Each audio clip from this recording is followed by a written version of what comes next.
Some community members here in Albuquerque are concerned that a new program to support refugees is not addressing the issues they brought to officials at APS. Here's what we heard at a press conference on Monday at the Partnership for Community Action in the South Valley. We also reached out to APS and will continue to cover this story. Tonight, we are gathering here to demand equity and education for immigrant, refugee, and asylee students and families. APS is set to launch a newcomer program. We have asked APS to engage immigrant, refugee, and asylee community members throughout the process, but as of yet, have not seen any of this happen. We want both the process and outcomes to be informed by the communities and families directly impacted, as well as the teachers, students, and community organizations that should be engaged in the process. I was wondering if you were going to be showing up. Originally, we were a part of a newcomer advisory board with a number of community partners that some of whom were here tonight. It was started under APS's refugee point of contact at the time. She brought us together to try and really figure out what are the root causes of success for immigrant and refugee students and what's missing within the APS infrastructure to have so many of our families and students not succeed within the system. Based on a lot of the experiences that we had as community organizations supporting this community, of some of the families that we were able to bring into the space, of some of the best practices of newcomer schools nationwide, actually, right? We looked into all of these different resources, and what we found out were things that we already knew, right? Transportation has to be key, especially for refugee and immigrant families that don't have a lot of resources, and they're trying to get into a specific area of the city with a lot of times they don't have transportation, they don't have their own personal cars.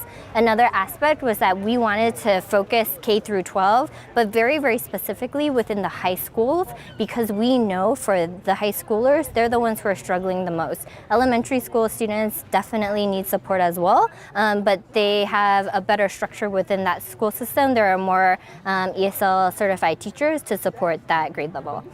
For us, the high schoolers are really the ones who are in need and who have been struggling for a while. We're talking today about refugees and immigrants, and I'm proud to be one of them. It is not a tag, it's a part of my story.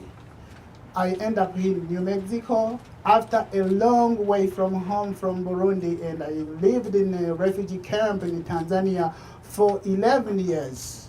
God bless Tanzania for giving me that time to be there.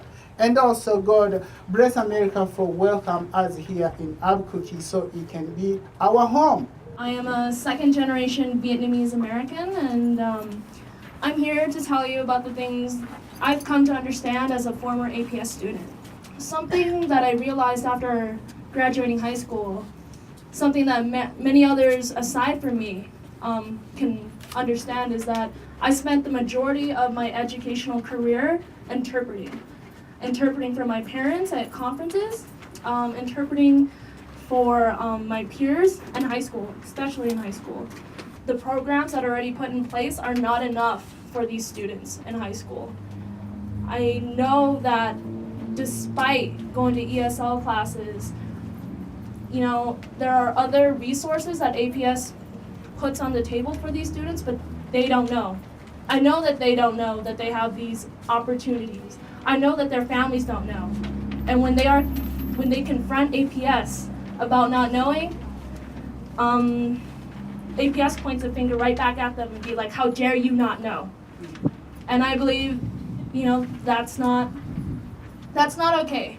They cannot read, cannot speak the language, cannot fill out forms, and they think they're okay because they had A's.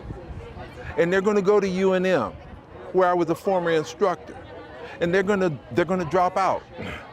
That is a waste of their Pell Grant, that is a waste of their state lottery, and they can never gain that back. So even after they drop out, if they go and take remedial language when they're sufficient and they come back to college, they don't have an economic foundation that they're standing on. That's for them. Let's turn it around and take a look at what it does to the taxpayers. That's money that's just gone. I'm listening to my people because I'm share their culture. We share the same language. We live together. I know what's going on. So that's why probably for APS, to have people from the refugee population, for the immigrant population, to let them know, tell us the story. How is your culture? What's going on? What's the problem for the language? But we are intelligent enough, but the language is a challenge, but it will be a time, but we know we can succeed.